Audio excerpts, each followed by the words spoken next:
This cream of watercress soup is a great winter soup, and it's one of my favorites. Better yet, it's really fast to put together. Talk about simple, you can have this soup on the table in 30 minutes. Watercress is a member of the cancer-fighting cruciferous family and is full of vitamins A, C, and K. This recipe is actually more nutritious than others due to the addition of my favorite secret ingredient, beans. Adding white beans to the soup provide it with a creamy texture without having to add any cream or dairy. But if you want something a little easier to digest, you can use potatoes, which is the more usual way of doing it. So let's get started on this wonderful, easy, quick soup. This is a beautiful bowl of watercress. Now, with most watercress,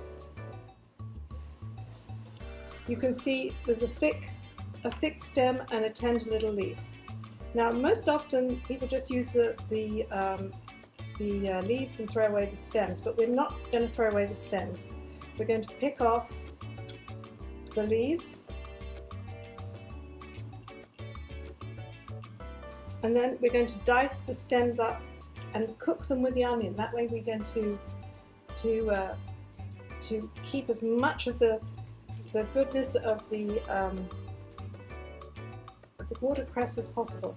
Now, it's very important to dice these little stems up because they're very fibrous.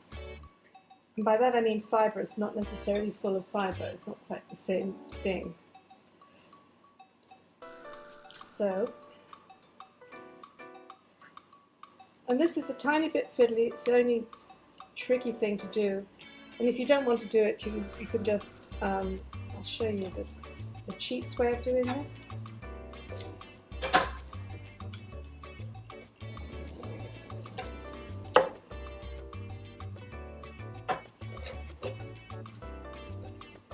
I'm always doing that, sometimes putting things I'm meant to throw away.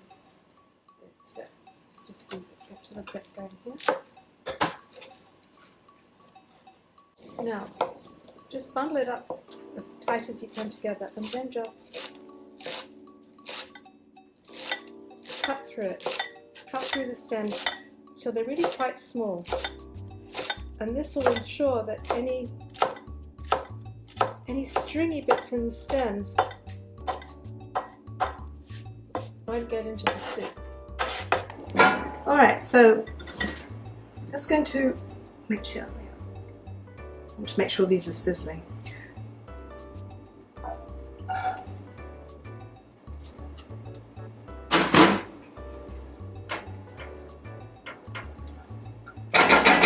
Here, we put in some onion and then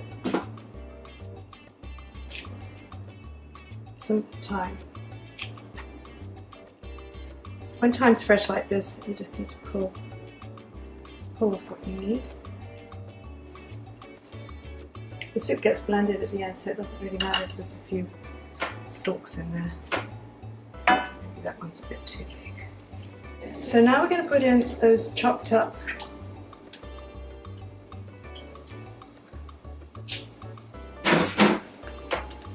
stalks. Now, if you were going to make this with potato, I would dice the potato up small and put it in at this point as well. Sprinkle with salt.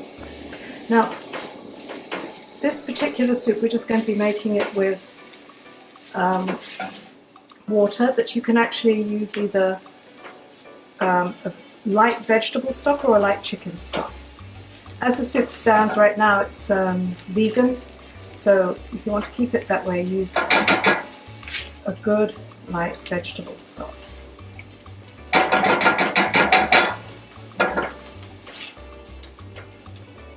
As you can see, this is going like really fast. We want the onions to get tender. I'm going to turn this down a bit. Cook that in. Putting the lid on top, partially covering like this, creates steam which helps to cook the vegetables quicker. Watercress is one of those things that's actually quite easy to find in the stores. It's not But this is, you really want to use the watercress that we have here. There's one that's called upland cress, and that's a little bit, it's not quite right for this. Okay, so now you can see that the onion's starting to turn transparent, I'm going to put in the beans.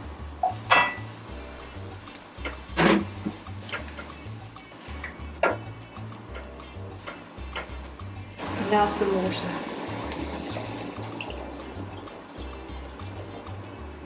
Okay, so I'm just going to bring this up to the boil, and then literally just let it cook for about 10 minutes more, pretty much to heat through.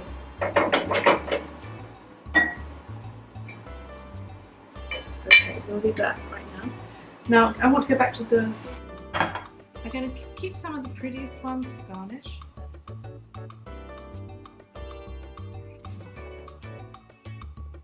Now I'm not going to cut them a lot, I'm just going to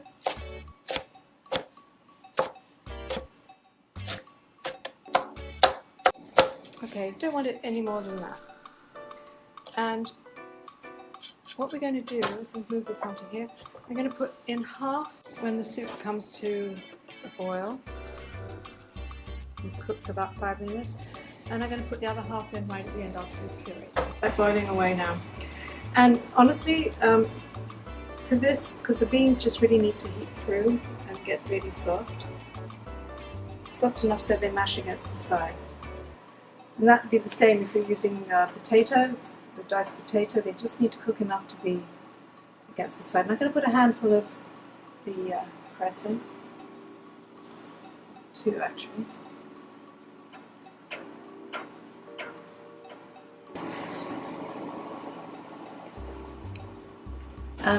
By the way, this soup is one of the ones you can't put too much watercress in here. Just let you know that. Okay, let's let it cook. Oops, sorry, a little bit more.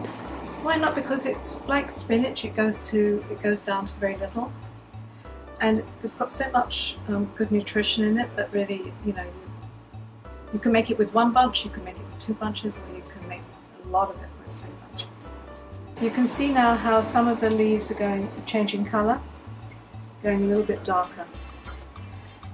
And that's sort of how it should be. Now, one of the reasons why we cut the stems up is to add flavour, because you could say, well, if you're going to put it in the blender, it doesn't really matter. But cutting the stems up and sautéing it with the onion, as we did, that really makes for adding an awful lot of flavour, which otherwise you just wouldn't get. Just need to leave it for a minute more, and then I'm going to blend it. Now I'm going to puree it.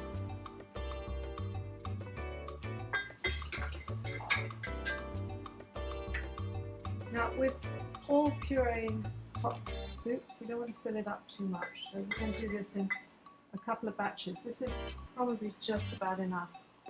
What happens is, you see the steam? When you blend it, the steam pushes the lid off. So you have to be very careful. So that, and then always that on top.